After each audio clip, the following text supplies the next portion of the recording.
Pois bem, esse aqui é o último vídeo, um olá. Eu vou apresentar um pouco sobre a Konami. Esse vídeo não é igual ao da Zaun, não tem uma pesquisa muito grande, não será um vídeo muito grande. Eu simplesmente vou tentar dar introduzir a Konami para quem não conhece a Konami, e introduzir uma das maiores polêmicas da Konami, né, para quem não conhece essa polêmica da Konami, né, que também virou uma piada. Pois bem, a Konami é uma empresa de videogames, mas não somente uma empresa de videogame.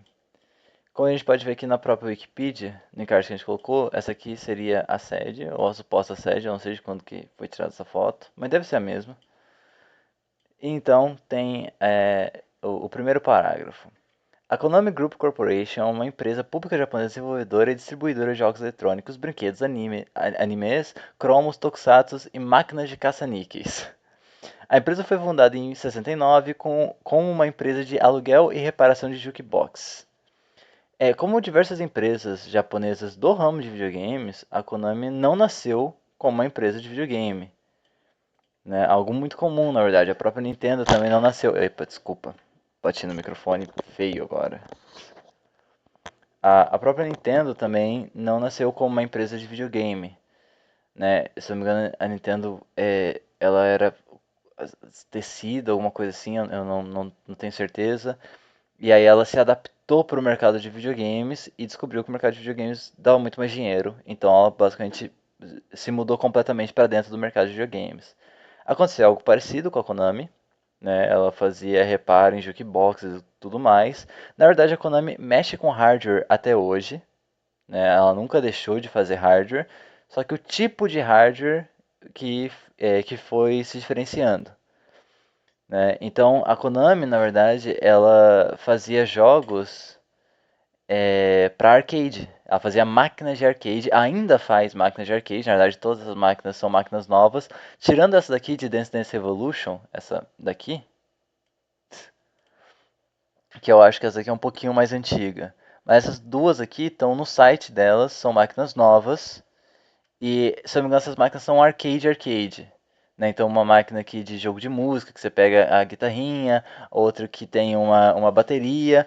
E essa aqui, eu acho que é tipo uma sinuca, se eu não me engano. Mas eu não tenho certeza, não entendi direito.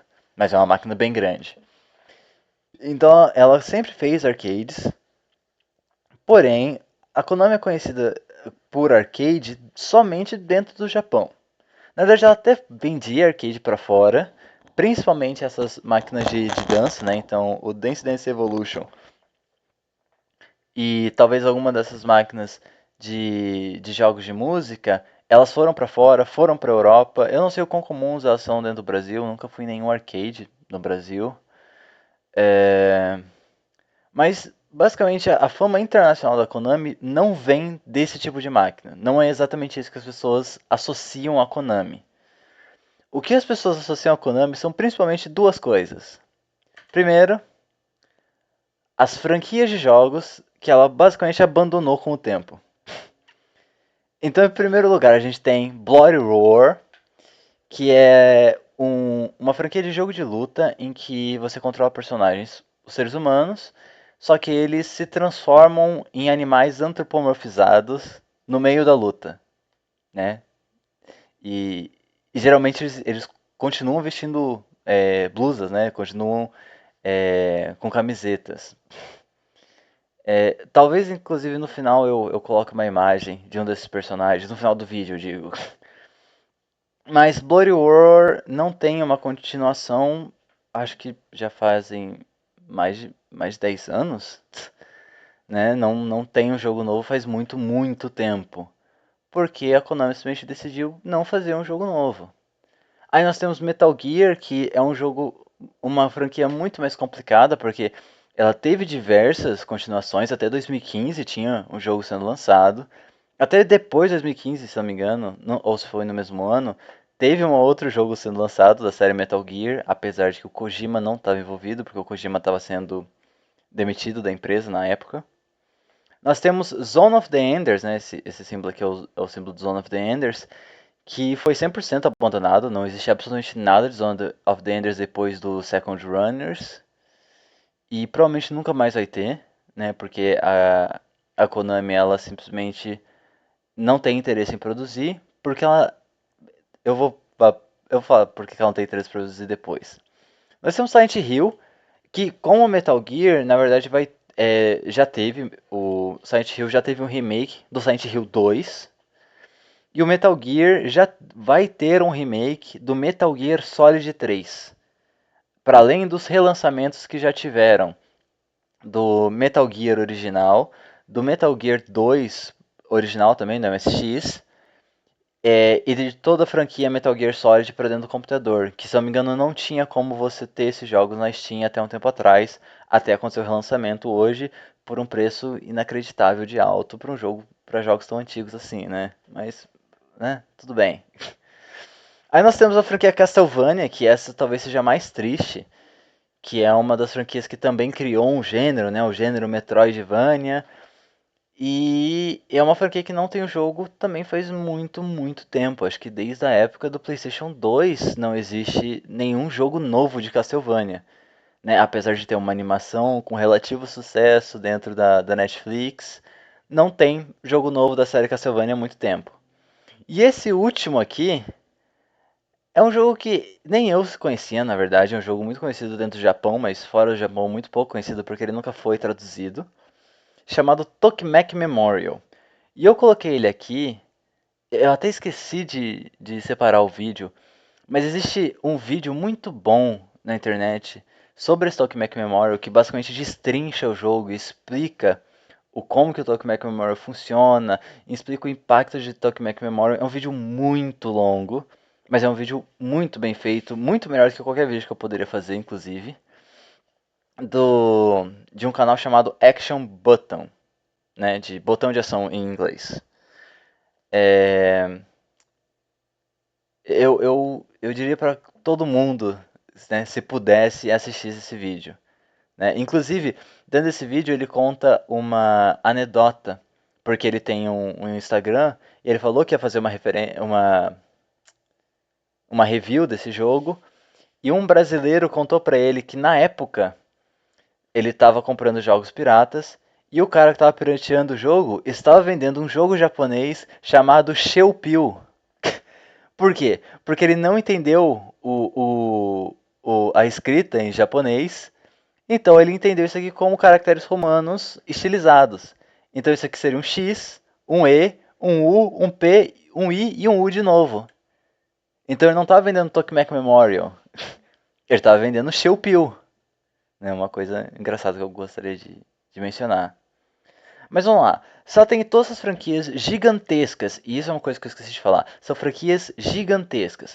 Silent Hill, é uma franquia que tem mais de 5 jogos, uma franquia mundialmente conhecida, tanto que o remake que saiu agora é um remake que deu muito sucesso, foi um sucesso gigantesco, apesar de não ter sido produzido por nenhum estúdio interno da Konami, né? Na verdade ele foi produzido por um estúdio third party, né? A Konami ela pagou um estúdio para utilizar a propriedade intelectual dela e fazer um remake do jogo. A mesma coisa com o Metal Gear, ele também não está sendo feito internamente dentro da Konami. A Konami basicamente está fazendo um papel só de distribuidora hoje em dia. Ela não tem mais nenhum tipo de estúdio de desenvolvimento, até onde eu sei. Se eu não me engano, na verdade, ela tem estúdio de desenvolvimento pro eFootball, que é o PES, né, que é o Pro Evolution Soccer, só que agora não se chama mais Pro Evolution Soccer, e para jogos de celular. E só. De todo o resto, se eu não me engano, é tudo third party. São empresas de fora que eles fazem um contrato para produzir os jogos.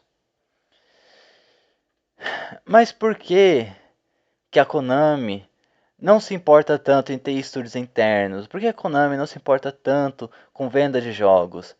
E o que era aquela polêmica que eu mencionei no começo do vídeo? Pois bem,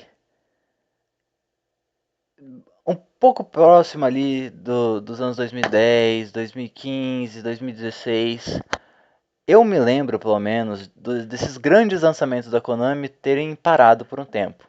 Né, tem um período em que não teve grandes lançamentos da Konami. Existiam sim lançamentos de jogos da Konami, mas não lançamentos gigantescos, como nenhuma daquelas franquias, por exemplo. Nenhuma daquelas franquias. Depois de 2016, praticamente todas as franquias ficaram meio que intocadas, né?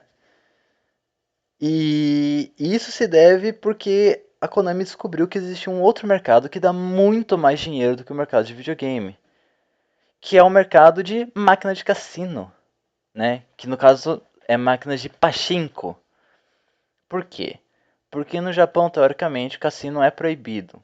Existem máquinas de jogos de azar, só que elas podem pegar dinheiro de verdade, mas elas não podem dar dinheiro de verdade. Né? Existe todo um jeito do como os cassinos funcionam no Japão, que é eles vão dar umas fichas e aí dentro do cassino eles só te dão essas fichas. Você não troca por dinheiro. Só que aí você vai numa casa de câmbio e aí você troca as fichas por dinheiro. Então, teoricamente, você não está fazendo cassino, porque você não tá trocando dinheiro por dinheiro, mas na verdade você tá, porque essas fichas são cambiáveis pro iene. E a Konami está dentro desse mercado. E não só dentro desse mercado, como ela utiliza a propriedade intelectual que ela tem para fazer máquinas, como a gente vê aqui nessa imagem, temáticas dos jogos. Então, mesmo quando ela não estava lançando Silent Hill, ela estava lançando máquinas de pachinko com temática de Silent Hill. Né? Uma coisa muito engraçada. A mesma coisa que eles fizeram com o Metal Gear. Mesmo na época em que não estava sendo lançado nenhum novo Metal Gear, a Konami estava lançando máquinas de pachinko baseadas em Metal Gear. Porque aparentemente dentro do mercado interno japonês, essas máquinas dão muito dinheiro. Na verdade, se eu não me engano, pelo que foi calculado, pegando as máquinas de pachinko, elas não são a que dão mais dinheiro, se eu não me engano, o setor da Konami que dá mais dinheiro é jogo de celular. Porque a Konami tem o jogo do Yu-Gi-Oh! Para celular e ele tem microtransação, então eles ganham muito dinheiro assim. E o que aconteceu foi que a empresa começou a perceber que não valia a pena produzir esses jogos gigantes para computador e para videogame, porque apesar de todos esses jogos terem retorno, esse retorno nunca seria tão grande quanto o de um jogo de celular, quanto de uma máquina de cassino, que tem um retorno muito maior e com um investimento muito menor, né? Tanto que por um tempo ficou. Tinha uma piada sobre a Konami que é. A Konami fez um novo anúncio e no final das contas era só mais uma máquina de pachinko. Então a Konami vai fazer um novo evento, meu Deus, um anúncio. Aí aparece o nome Silent Hill e aí aparece o produto que é uma máquina de pachinko. Não é uma sequência do jogo, não é um filme, não é nada envolvendo a franquia em algo que a gente gostaria de consumir, é só mais uma máquina de pachinko para eles ganharem mais dinheiro com jogo de azar. Bem, é isso. Eu só gostaria de. É uma pequena introdução ao que é a Konami. Esse quadro, o Molar, vai ser basicamente isso mesmo. Eu acho que não coloquei nenhuma outra imagem. Não, essa é a parte final. E bem, tchau, tchau.